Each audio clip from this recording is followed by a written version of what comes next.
4 নম্বর প্রশ্ন। আসসালামু আলাইকুম শেখ। ওয়ালাইকুম সালাম রহমতুল্লাহ। পশ্চিমবঙ্গের বীরভূম জেলা থেকে বলছি। শেখ, আমি হিন্দু এলাকায় কর্মসূত্রে থাকি, পাশাপাশি অনেক দোকানে আমাকে পূজার প্রসাদ দিতে আসে। আমি তখন বাহানা করে বলি আমি এখনো গোসল করিনি, তাই আমি প্রসাদ নিতে পারবো না।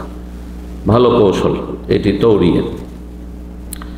আমি তাদের সরাসরি বলতে ভয় পাই, কারো ঝামেলা হতে পারে। আল্লাহ তাদের অনিষ্ট থেকে রক্ষা করুন। প্রত্যেক অনিষ্টকারীর অনিষ্ট থেকে আল্লাহ রাব্বুল আলামিন ভালো মানুষদের রক্ষা করুন, তাদের থেকে কল্যাণ দান করুন এবং তাদের অনিষ্ট তাদের দিকে ফিরিয়ে দিন।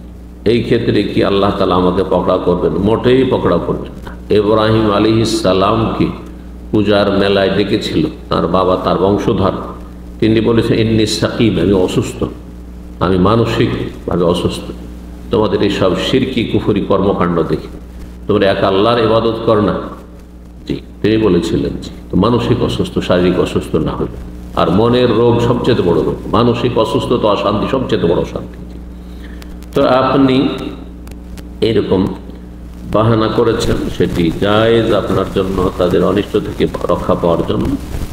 এবং সেই সব শিরকি কুফরি আর কাজে যেসব প্রসাদ তারা করে থাকে সেগুলি থেকে, এইরকমই মাজার পূজারীদের তাদের সে যেসব কর্মকাণ্ড রয়েছে এবং তাদের যেসব কিছু রয়েছে সেগুলি থেকেও নেওয়া যায় না। এই ক্ষেত্রেও সেটা করতে পারবেন। ঠিক, আল্লাহ হেফাজত করুন।